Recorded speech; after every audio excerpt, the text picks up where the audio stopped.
This is Hidden Killers Live with Tony Bruschi, Stacey Cole, and Todd Michaels. A missing teenager. Body in the front trunk of a Tesla, the frunk, if you will. It's a new term I learned this week as well. A rising music star at the center, David, or D4VD, that you're seeing. And over a year of red flags, but somehow it all went unchecked. But beyond the outrage, beyond the speculation, there are real questions. What should have been done?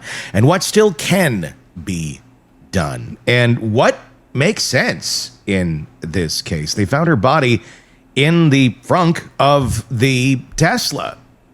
Did the whole body fit in there? Was she dismembered? Why was she dismembered? What does all of that say about the crime that took place? We're going to get into all of that today. We're joined by retired FBI Special Agent Jennifer Coffindaffer, someone who's worked these cases in the real world. When the leads are cold, Jennifer, the timeline is broken and the public wants justice before the evidence is even in.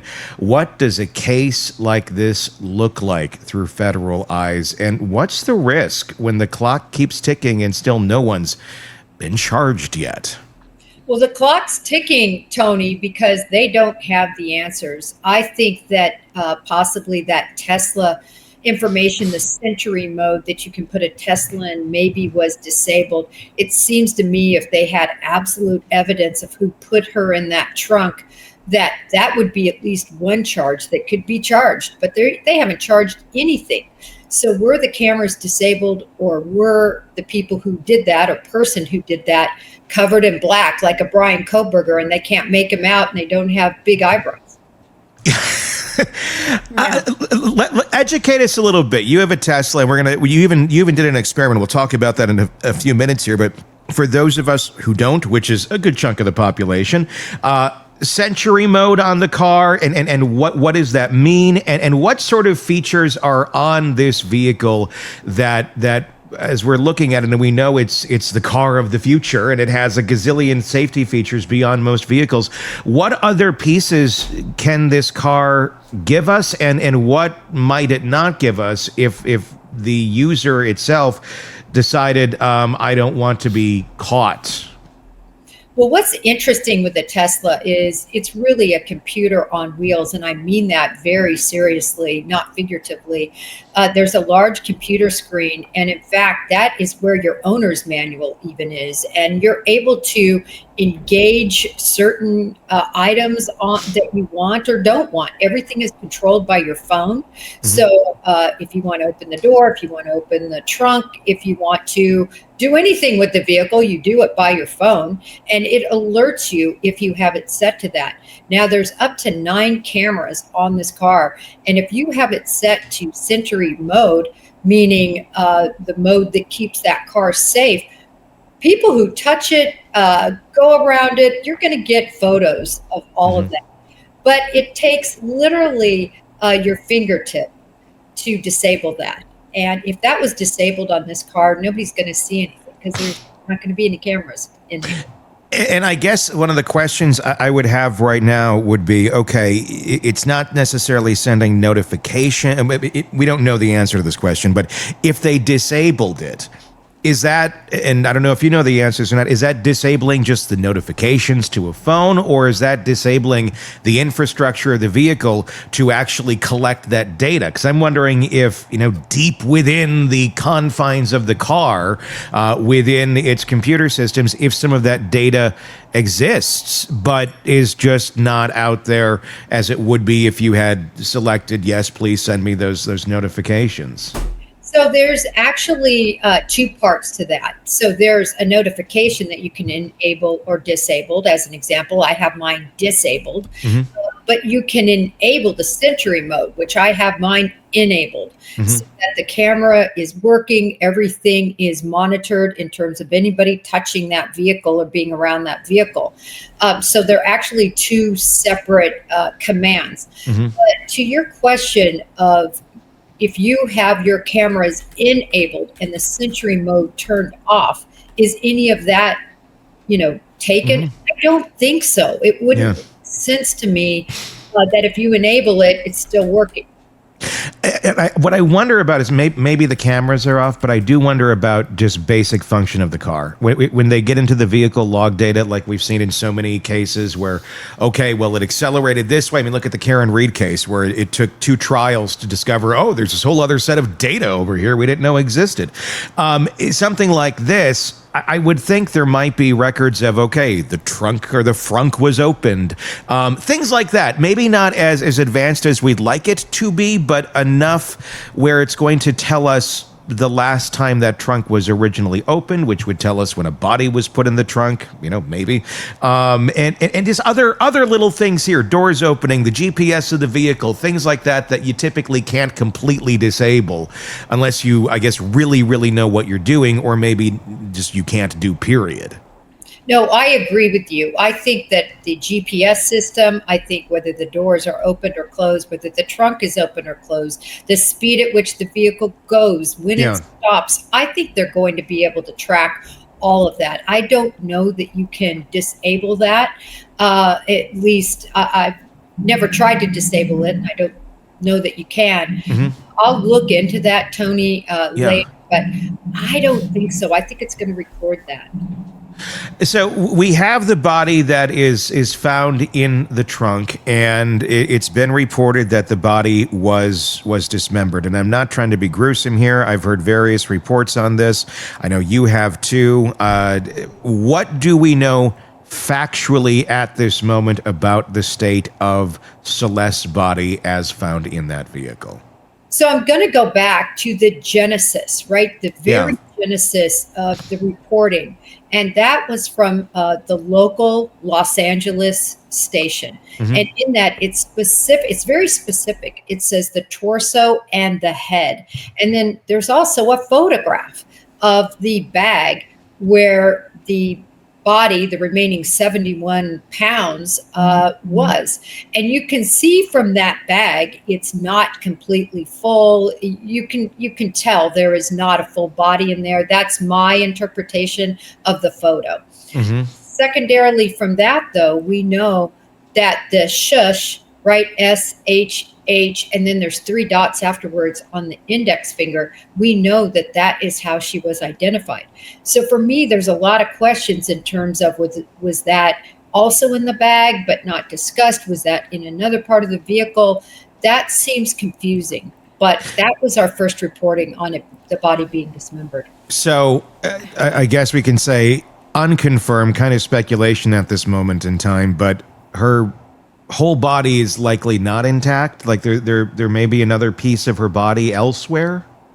I don't know about elsewhere. I think it's possible from the photograph that we can all see of this bag. You could dismember the body, as was reported, and fit it all in that bag nicely, compared to an elongated 5 foot 1 inch body that would, of course, also likely been in rigor, some stage of rigor. So, I mean, what does that tell us about this case if the body is cut up? When you think of that, we often think, oh, this is rageful, this is horrible. Or is it more of a crime of convenience of let's try to fit this thing into this trunk because by itself, might it not fit? That's my belief, Tony, the latter. In other words, this was a situation like most situations of dismemberment where it's done, and it sounds terrible, but it's for practicality. Yeah. Either you slice up different body parts and you can strewn them all over, try to, it takes longer to identify. Of course, in this day in DNA, it wouldn't matter as much, but back in the day, and then also for people fitting a body into particular containers, that is often the reason for dismemberment. So is that typically, I guess I honestly have never really thought that much about dismemberment, like why you would do that. Lies. She thinks about it all the time. No, I don't. Honest. I think of other things. But now I lost my train of thought, Tony. You're talking about dismemberment. Yes, thank you. But is that typically why somebody would dismember a body is for convenience, or like Tony referenced, is it rage that I'm going to cut you up? I don't want to be completely gruesome here, but it's a lot of rage though to It's I would think so. I think when I think rage, I think, stabbing. I think, I don't know, maybe shooting more than you need to. Chop, like that's like you get into butchery at that point. That's methodical. Yeah. It really is. In most cases, it's a huge percentage that it's for practical reason. Wow. Not out of rage or anger. People sort of think that for some reason because it is so gruesome and terrible. And you think, how could you do that to somebody you loved or somebody you knew? How could you do that? But it becomes a matter of how am I going to get them in this frunk if I don't do this? Interesting. What's your thoughts on, and maybe, I don't know, we've stats, but just, from experience here, when you run into a case like this where the body is dismembered, does that tend to increase or decrease the odds of whoever did the dismembering of getting caught? I'm just wondering that because you do you create more of a mess, for lack of a better term. It absolutely is detrimental, actually, because now you have tool marks you can work with that you can go back to what actually caused that and then work on making that tool, not making it, but working on seeing if that person purchased that tool or had that tool. So now they've got to hide all the tools. Now they've made a huge bloody mess. So now all their garments, wherever this was done, all of that crime scene is going to be just riddled with blood and DNA. So quite frankly, they should find a place to hide the body that would comport to the configuration of the body.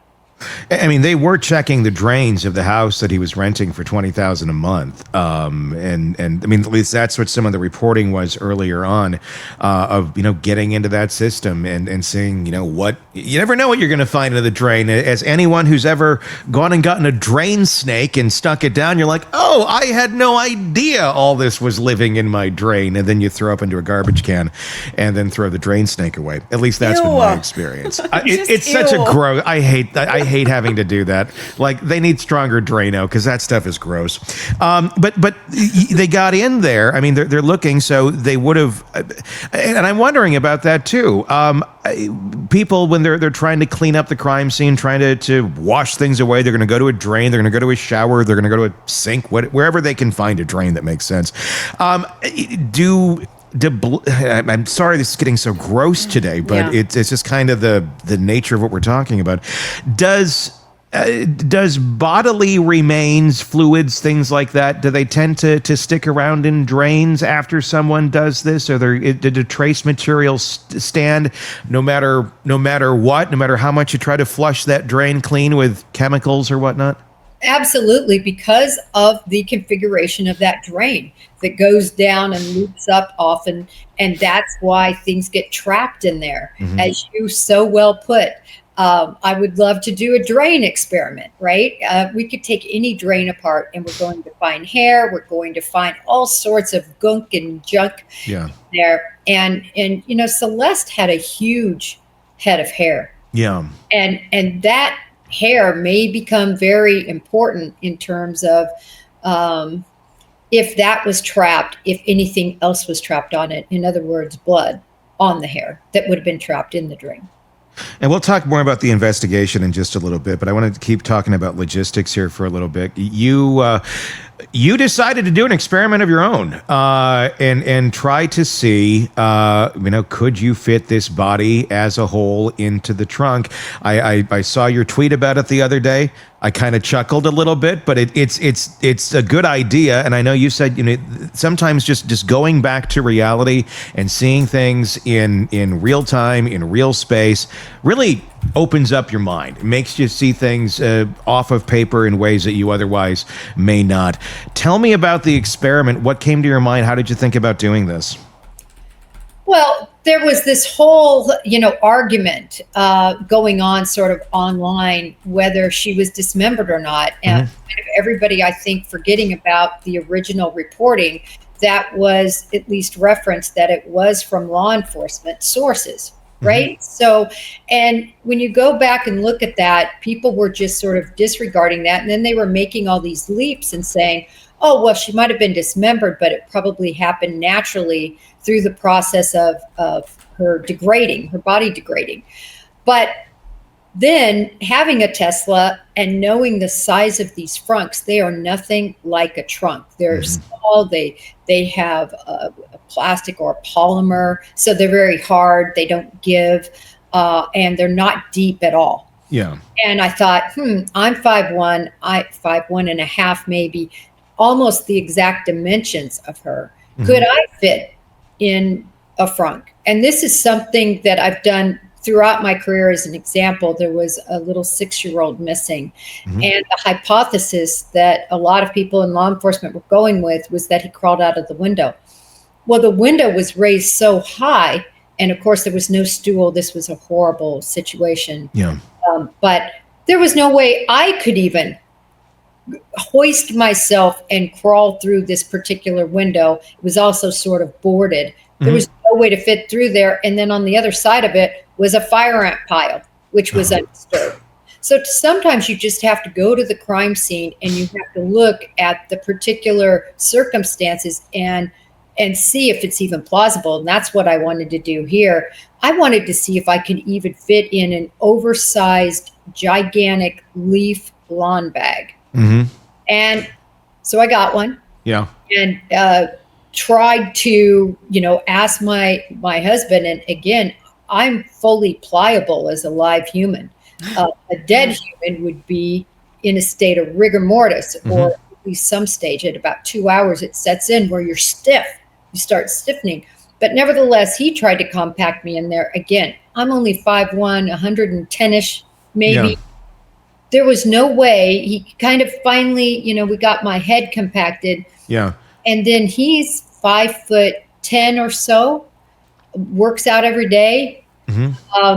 And David is only 5'3", 5'4", maybe on the roster, and not a big guy. And even with trying to lift, the slipperiness of that bag makes it so difficult to manipulate and put somebody dead weight, if you will, in a trunk. So I thought that lended itself to believe that sure enough, she was likely dismembered. Yeah, let's. We got the video of you doing this. This is on Jennifer's Twitter, if you want to check it out as well. But this is you on the ground. There he is, wrapping, getting your legs into the bag.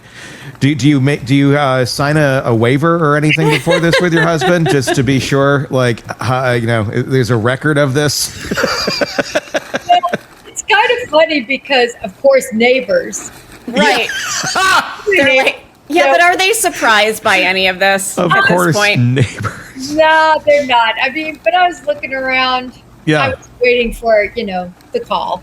I didn't get the call. Well, that's good. No, that's disturbing. Actually, they should have called. So it looks like he's trying to lift the bag. It's very difficult with you as a whole in it to try and get this thing lifted up. And, he struggles, and then... It's dead weight. Yep. And then you... Yep. Okay. All right, you can stop now because I could tell there was no way he was going to get me up. Sure. I was moving, and it was so slippery. I was sort of falling out meaning falling forward. Yeah. He was just going to drop me.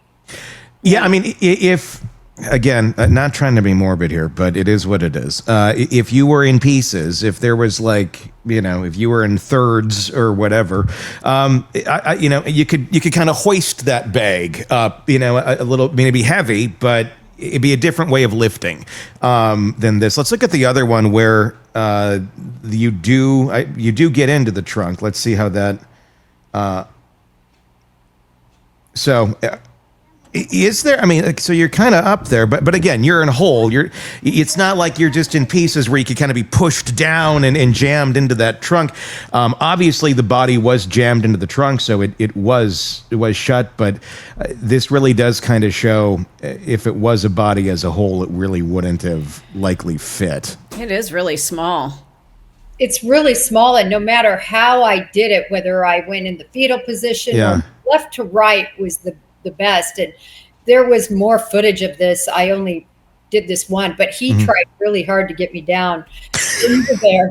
And I was like, okay, uncle, Can you hear me? Tap out. Yep. Did he hear the uncle, or did the frunk ever close on you? Oh, no, he could never get it closed. But I'm telling you, he tried hard, and I was pretty squashed in there. Again, no matter what, with the rigor and everything, I think it's just pretty impossible. Is there a release on the inside of the frunks? If someone were to put you in there alive, could someone release it from the inside? That's interesting. I did not see one. And in fact, I told them have their phones on the ready because their phones is how it's disabled. Okay. So if they would get me in there, I said, make sure, you've got it pulled up on your phone so I'm not in here too long. And there's not a nationwide Tesla outage at that moment in time. And all of a sudden the phones don't connect to the car. Yeah. Or you have to go in and get on the computer and go through a few steps to get it open. But yeah, it's very small. There is an X model that he actually had. This is the Y. Mm-hmm. So the X model is slightly larger. You can fit golf clubs in there. But believe me, golf clubs, it was a little under, I believe, 2 more cubic feet. Mm-hmm. Still very, very small. Let's talk about the method here of the dismemberment. How often do we see cases where dismemberment is playing a role where it is an intentional murder, like this is, she was murdered for a reason, or there's an accident and, oh my God, we got to cover up this body? Considering dismembering typically is more of a crime of convenience than it is a rage, I'm wondering if, I don't want to get caught for this. This was a horrible, horrible accident of some sort. I'm going to dismember the body. Do we see that typically more in murders, or in homicides, or do we see that more in someone trying to cover up something that went horribly wrong?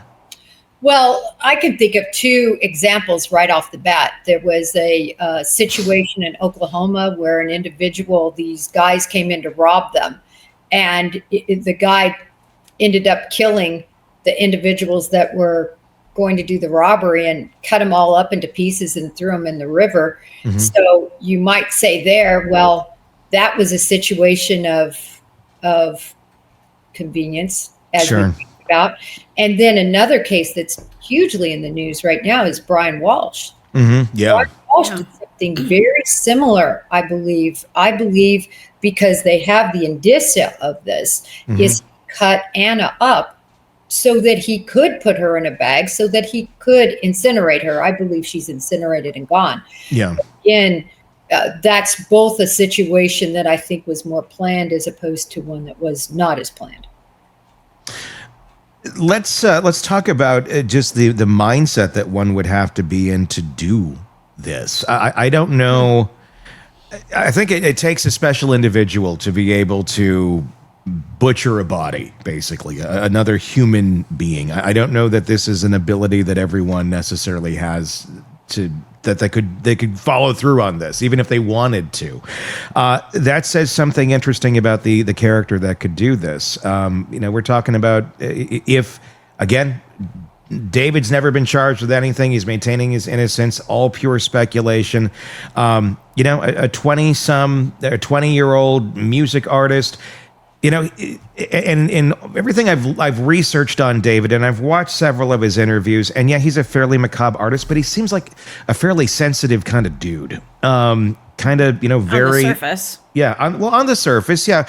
But there does seems to be a lot of emotion there that he's somewhat in touch with. I mean, look at his writings, look at his music. It's dark, it's macabre, but it's very emotional. I don't know. David doesn't strike me that he'd be there chopping up a body, but it doesn't mean that there couldn't be somebody else trying to help this situation along. What are your thoughts on that? Just the nature of what this portion of the crime is.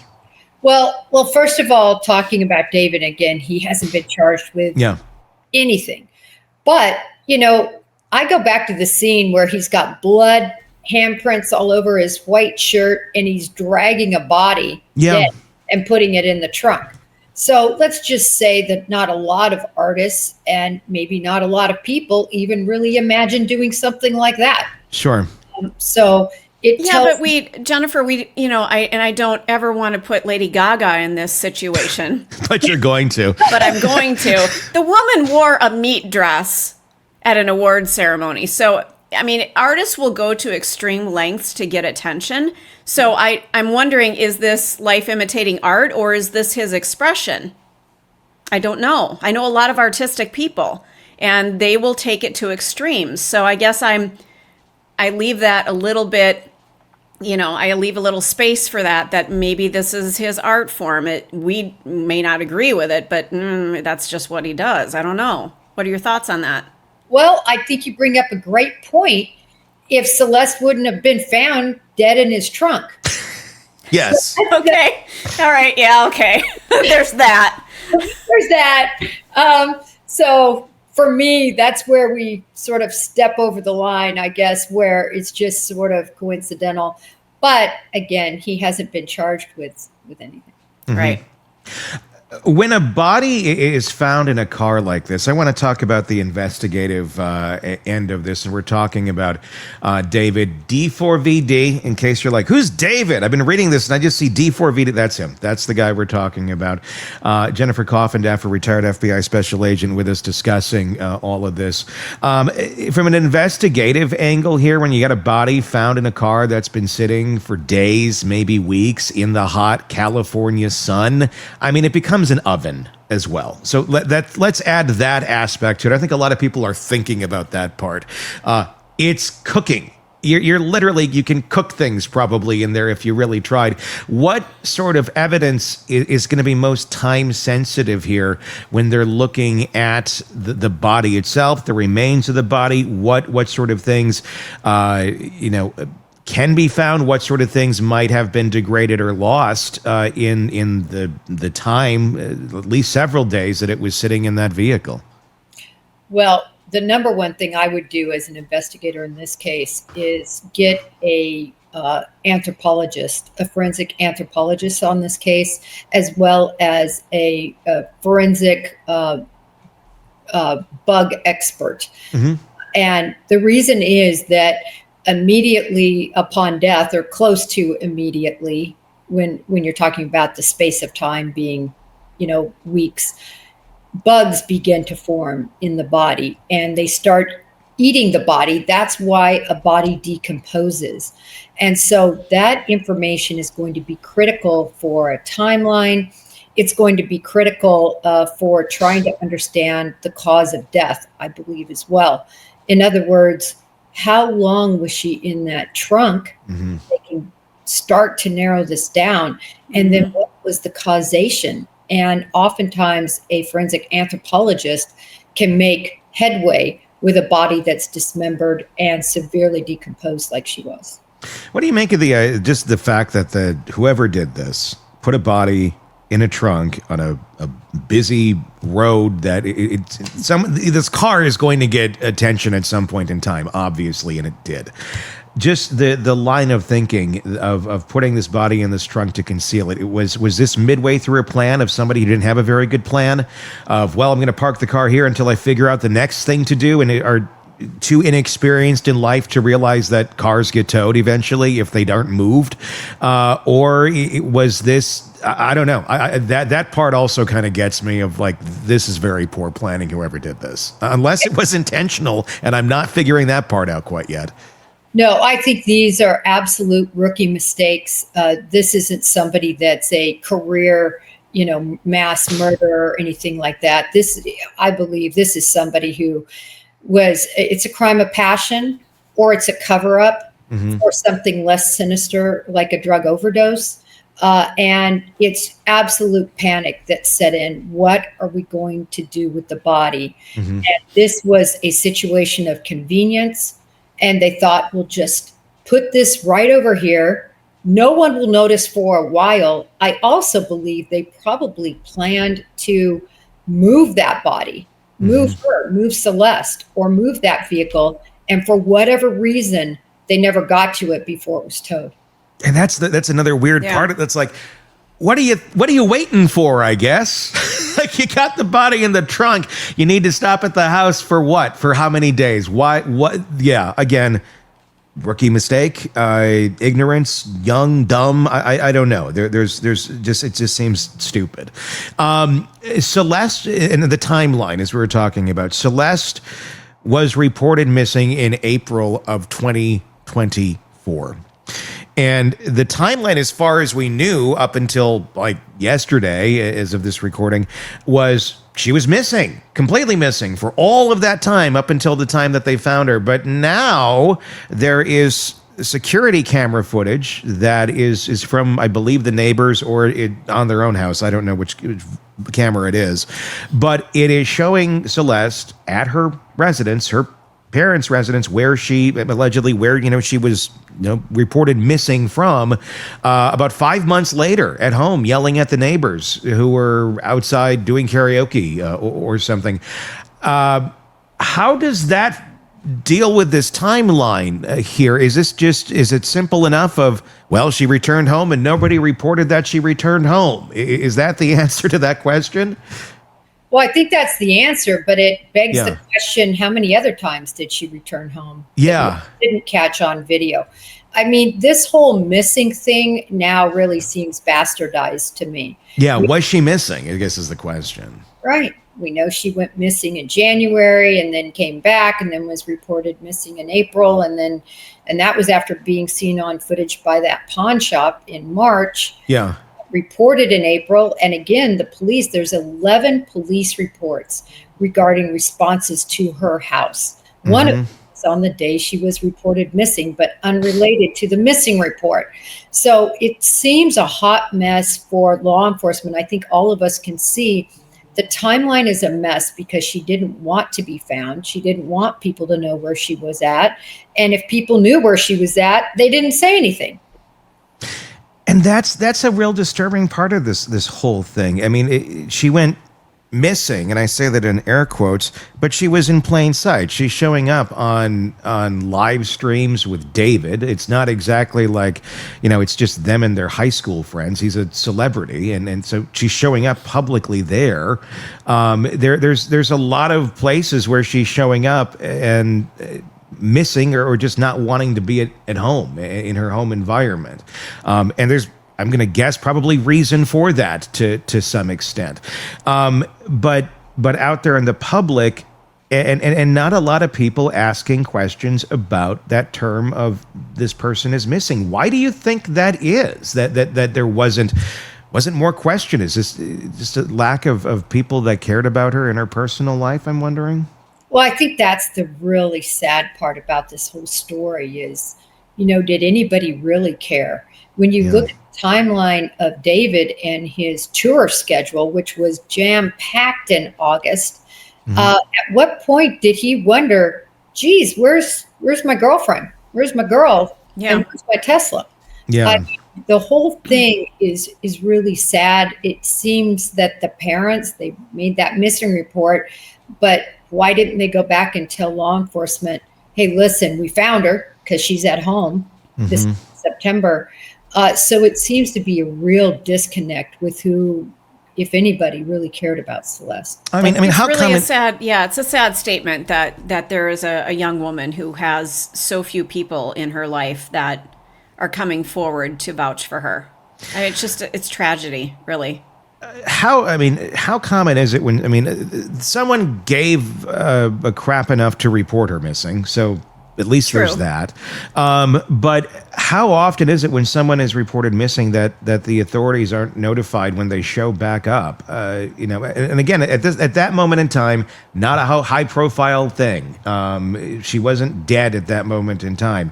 So it was just kind of a domestic matter to a certain extent. No celebrity, no microscope on this. She has a history of running away and coming back. How often is it that the return is just kind of brushed off or never reported or never on record in cases like that? Well, when you look at cities like Los Angeles and New York, Detroit, Chicago, these huge cities where they have so many runaways, they have so many people just go missing, they typically don't do the best job once the first 24, 48 hours goes by after the report and they start looking into it, especially if it's what they designate a runaway. Oftentimes that case just kind of gets put to the side because they have thousands of them. Yeah. That's the sad reality of it. There was the interview that we saw with her boyfriend, and again I say in air quotes. I mean, that's as a boyfriend is at 12, 13 years old, and he's kind of like your typical, unfortunately, I say that boy of that age, I don't have the tape in front of us, but at the end, he makes a comment of some of the effect of, I just don't think anybody really cared that much.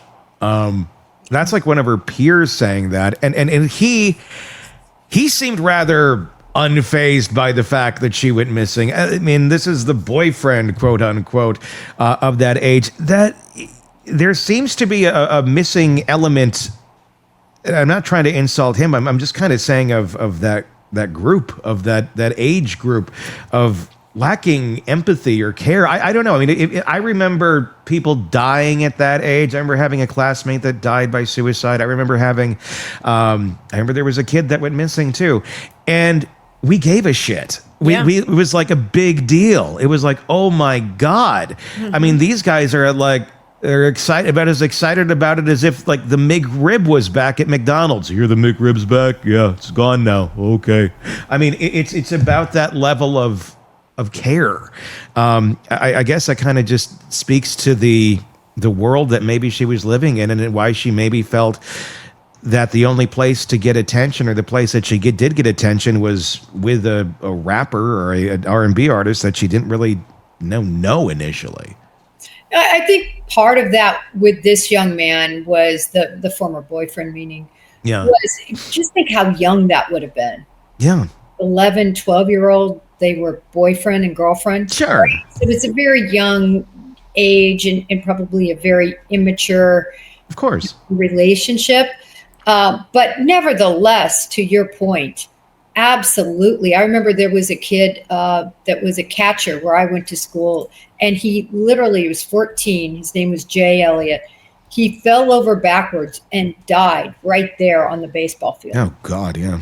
It was, we couldn't believe it. It was something we mourned, we talked about, we cried over for years. Baseball fields named after him. Like, this was huge. And this wasn't a murder and dismemberment, for heaven's sakes. Yeah. So I totally agree with your point that the sort of lack of just caring and really, I think, understanding loss just is shocking. It is. And that was sad to see. And his last statement was certainly sad. It was. And I'm not trying to judge him. He's a product of his environment. But I don't know. I was just kind of disturbed by it, just the lack of emotion. Immaturity, too. I mean, look at his age. Well, there's immaturity, but there's just lack of emotion. I mean, It might be a product of today's world, too. Just this disconnect that, and I'm not blanketing a statement that all millennials are like this. They're not. He's not a millennial. You're right. What is he? He's Gen... Is that Y? What? Z? Y? What are you when you're 12 or 13? I don't know anymore. I don't know. It sure is not a millennial. Yeah. You're right. Yeah. But, I think there is a lot of disconnect in some of the generations, and I think that's what we're seeing. Yeah. I mean, it's another conversation. In terms of the investigation right now that's going on, obviously you have local authorities. And is the FBI involved in this case yet? I don't believe the FBI is involved. It's funny. I saw a report where people were saying the FBI. Yeah. I think they were just confused because this is squarely in the venue of LAPD, and they have one of the most well-versed and well-trained homicide departments in the country. They do not need really the FBI's help other than in areas of resources. In other words, I wouldn't doubt that if they came to the Bureau and asked for a particular, whatever it might be, manpower, ERT, something like that, that's the evidence response team, that they would lend a hand. But they, quite frankly, don't need it. They have their own evidence response team. They respond to many more murders than the FBI does or will. So I don't believe the FBI is involved, other than maybe a communication to say, hey, this is going on in case something happens, like we determine this was done across state lines or something like that. Well, we don't have any arrests yet. We don't have any suspects public yet that we're aware of. Not to say that, behind the curtains, they're getting their ducks in a row. But I guess that would be the question. We still don't have an arrest yet. Why not call in the FBI? Why not have a few more resources if we are not at a place of having someone charged in this as of yet? The biggest problem is there's no venue for the FBI. The FBI has no jurisdictional authority, period, full stop. Mm-hmm. The only way they can get involved in local cases is that invitation, like what happened in the Idaho 4 case. They invited the FBI to come assist because they desperately needed it. And they got 60 agents assigned to that case. But in this case, I don't think you'll see that. And I truly believe because they probably had to involve a forensic anthropologist. I think that's going to take time. There were two statements that came out on Monday that really concerned me, Tony. Mm-hmm. One was from the ME that said, we may never know the cause. Eesh. I'm like, it's a statement. Cause? Yeah. If you look, I believe it was People that reported it, or ABC. ABC Local has been on this case from the minute there was a body found. Before everybody when it became the Celeste case, it seemed like all of a sudden everybody was paying attention. Mm-hmm. But prior to that, certainly that ABC and many of us, I was looking at this well before we knew who it was. Mm-hmm. But nevertheless, my point is that's really concerning to me that they don't have a cause yet. And then the other statement was just about, we know we have a homicide, but whether this was murder or not. Mm-hmm. And I thought with the dismemberment, in fact, the quote is, and this is law enforcement, saying all we know we really have is basically the hiding of a corpse. That's what they said. And then I would add to it, they also have mistreatment of a corpse. But nevertheless, they said the hiding of a corpse. And I thought, wow, is that all they're going to be able to get down to? I was surprised. Yeah. That they said that. Is that all we know as of right now? Because I know there was talk earlier on that is this, because it's being labeled as deferred right now, the cause of death. But does that mean that it's not a homicide, or do we know if this is a homicide? Where are we at with that, I guess? Well, the manner they said was homicide. Okay. As opposed to accident, suicide. So they had come out and said, I think it was last Thursday, there's a report, and they've said homicide, but mm-hmm. a homicide isn't necessarily a murder. You can accidentally kill somebody. You can provide, drugs that mm-hmm. end up killing that person. But intent is a big part that separates a murder from a homicide. I think a lot of people forget that, or maybe don't know that. They interchange the two and lose sight of the definition. So thank you for adding that. But what about, let me just throw this in there. Okay, homicide. How do we know it's not a suicide? How do we not? Because we don't have the toxology public by any means yet. So if we do get that, and let's just theoretically say it shows an overdose of drugs. There's an amount of drugs in this person's system it would have killed you. That doesn't necessarily mean that was administered nefariously by someone else. She could have taken that amount of drugs. They could have found her dead, knew that, oh my God, this is a 15-year-old that's in this person's home, this minor, and she's dead. What do we do? You could end up going down that road of a suicide, and then we're trying to cover it up because we're frantic and we don't know what the hell we're doing. Or that could be an alibi that I just gave somebody to run with. Right. Yeah. The dismemberment, I think, that's a crime. Yeah. But was that a panic? Was that part of the that I think could be looked at differently if of some sort of a panic. But again, why would you do that? But again, people do stupid things when they don't know what they're doing. Yeah, I think as a suicide, I can't particularly think of a case of a suicide where then somebody decided to dismember the person who Sure. did suicide. I think that would be extremely rare. Well, So my thought on that, though, is not because you would almost have two possible things going on here. And we should establish one thing before we even get to that. What is the relationship that we know of between these two? We know that, I mean, we have video of them together. I know the speculation is that they were a couple. There's, people that are saying, well, we thought she was 19 and that that was his girlfriend. What do we definitively know about that as of right now? well, we know that friends saw them and associates saw them as a couple. Mm-hmm. They've seen partying together. That was believed that they were together in that way. This is the rub for law enforcement. Unless I have a video, unless I have a photo, unless I have their bodily fluids mixed up together in a bed sheet, or I have communications between them where they're discussing their sexual relationship in that way, I don't have anything. I have a friendship. I can't prove it. And that's going to be a problem for law enforcement.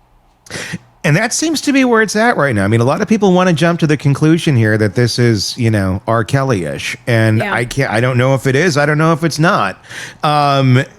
But that seems to be the conclusion that a lot of people are jumping to. I haven't seen any video of them in anything that makes me necessarily think they're a couple, other than people insinuating they're a couple. When you saw them on camera during their little thing, they seemed like, two young, dumb folks chatting online and saying stupid things. And we can talk about that too, but because it looked like, that one chat that has been streaming around. I know you've seen it. I don't know if you've reposted it or not. I've seen it so many different places where someone brings up her age. They make some taunts about Epstein, about, someone who's older with someone who is illegally younger, and then he wants to shut down the chat. He wants to delete all of the logs of the chat. I don't know why he thinks that this is a doable thing when you're doing this live, considering he's young and more versed in technology than I think older folks, but whatever.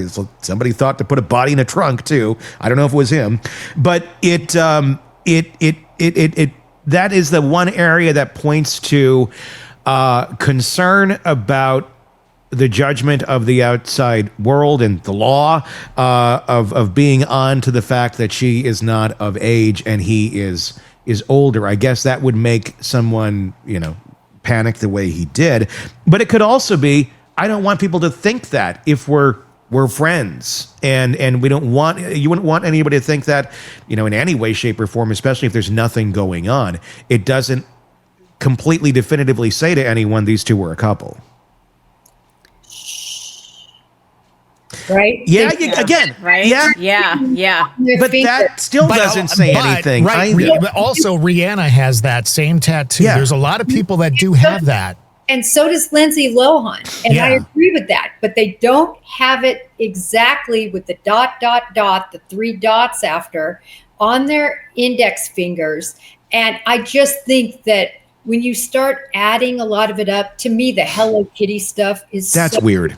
I think that was a grooming tool.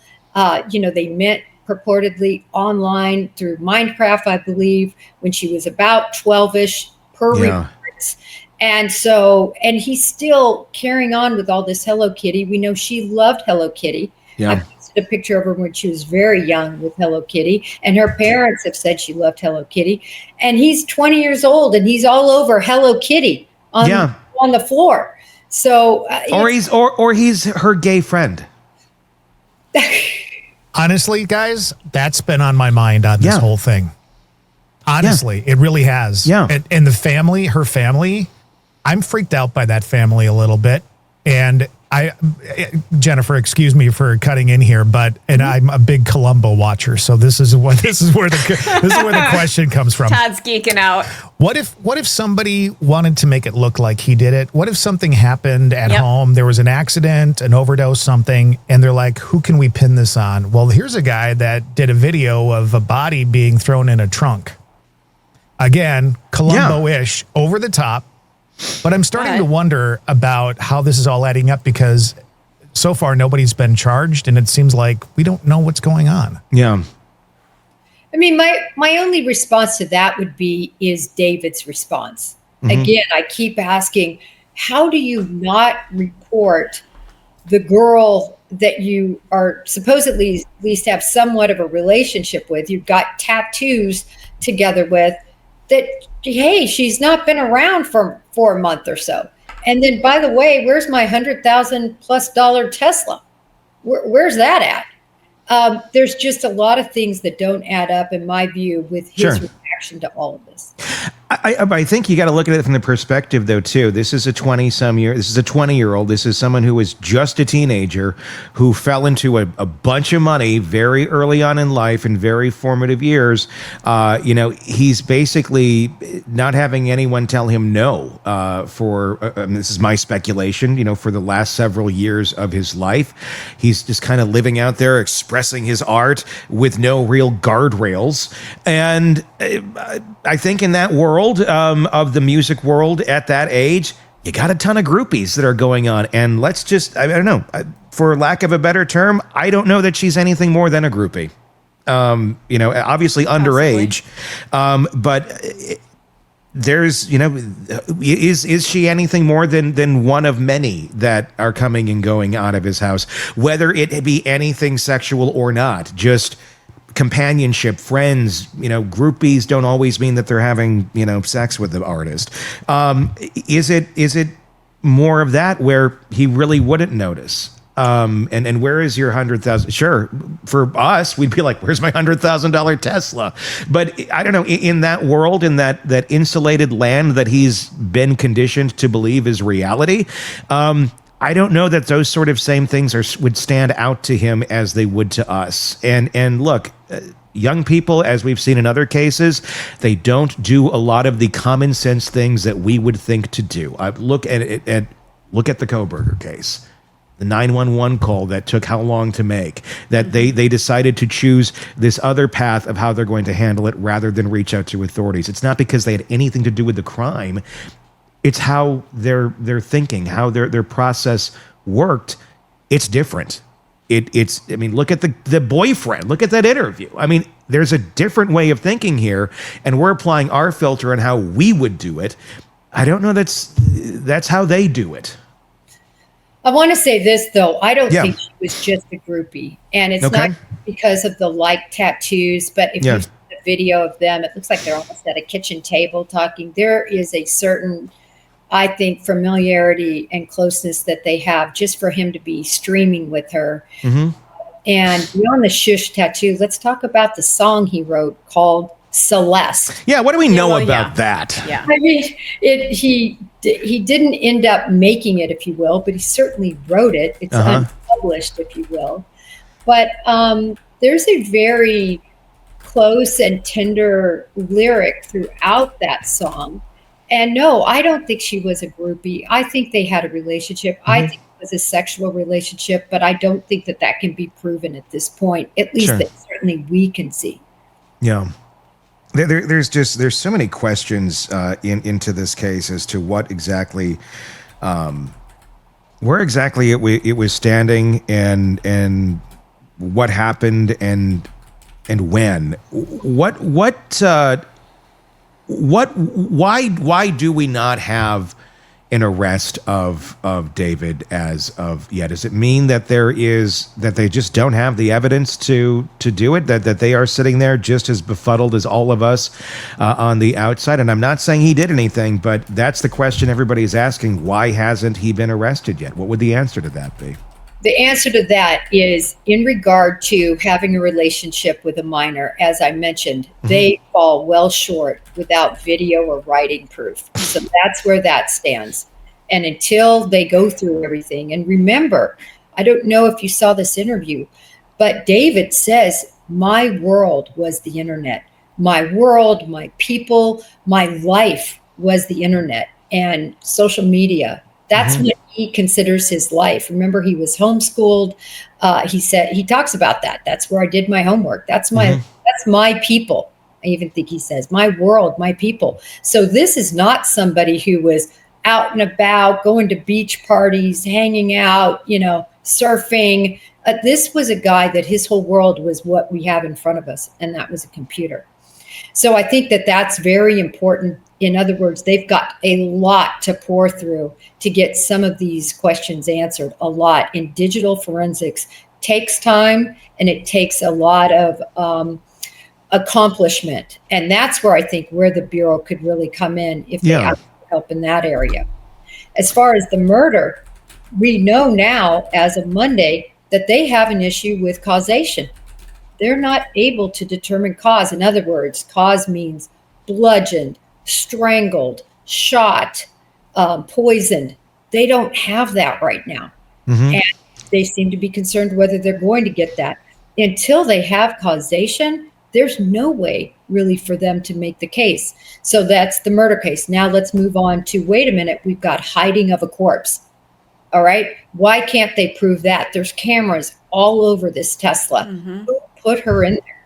Well, that's when I was talking about, was that Sentry mode disabled? And did they have anything other than when the lid went up and when it went down? And obviously, you don't want to charge somebody early on weak charges, and then they're able to get out and flee. There's that. I don't know if that's a concern or not. But obviously, since no one has been arrested here, I'm going to guess are they still?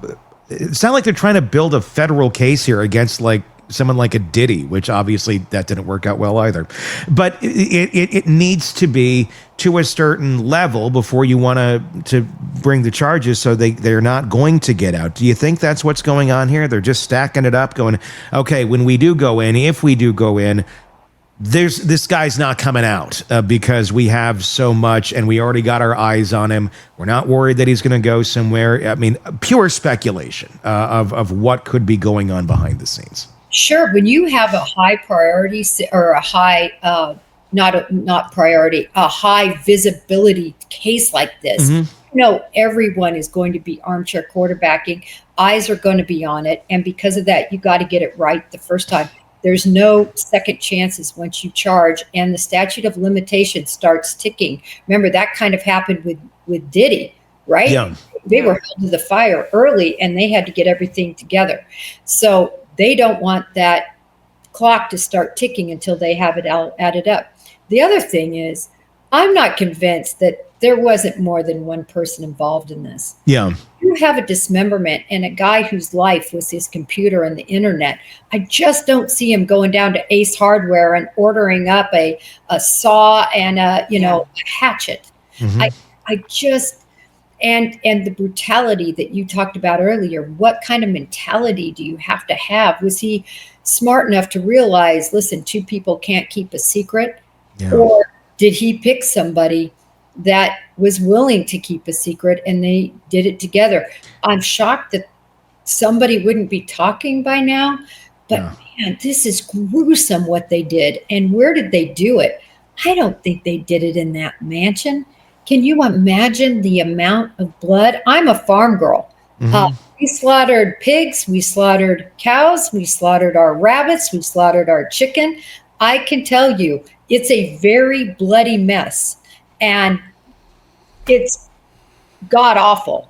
Yeah. To try, I've never, and I won't be trying to, reenact that kind of scenario. But I can tell you, it's horribly bloody and gross. And I don't think they did that in that house. They would never be able to cover all that up. And doubtfully in the car, just because of the configuration. Where did this all happen at? And who all was involved? They've got a lot to unpack. They do. They do. I was really hoping next week that we would come on and you would have like, you'd be like slaughtering a pig or something and try to put it into your trunk on your nice white Tesla. with the neighbors hanging out watching the whole thing. Well, that's where I'm a little concerned. How are you able to do this in your driveway and the neighbors are like, huh? What are the Coffindaffer's up to today? You know what? Same old. Short, quick story to end this segment. When I was playing farmer for that couple years on that farm, we had pigs. I remember this story. And they died. Do I need to go do something different now? No, this is good. And Okay. they died, and they were heavy. It made me made me go, why the hell why are serial killers enjoying this shit?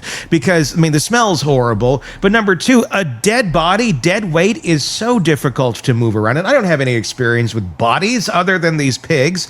And I had to take the four-wheeler, put straps around the pig to move it because I couldn't lift the damn thing into anything or even physically get it going off the ground.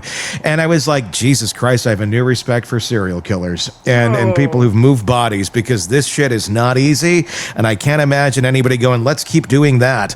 But you gotta work out and be in shape to do that, I was more at that point in time too, and it was a lot. It was difficult, but there's still a week, gents. If you change your mind, let me know. I can't do it. Oh my God, she is so. Reach out to a farmer, and we'll have a barbecue after it. After you get it in the Tesla, we'll have a little cookout. We are farmers. My whole family is farmers. We still have all of our farms. Yeah. I could easily make it happen, and no, I am not going to. Thank you for that. We Appreciate that. Somewhere, somebody actually wrote that they're going to have nightmares over my reenactment of going into the bag. I'm like, really? This is a true crime. Okay. You should do like a Jack in the Box. You just pop out of the trunk. Surprise! Coffindaffer in a car. Yeah. Jennifer Coffindaffer, retired FBI special agent. As always, thank you so much for coming on and giving us your insight into this case. It's crazy. Want more on this case and others? Then press subscribe now and don't miss a moment of true crime coverage from Tony Bruschi and the Hidden Killers podcast.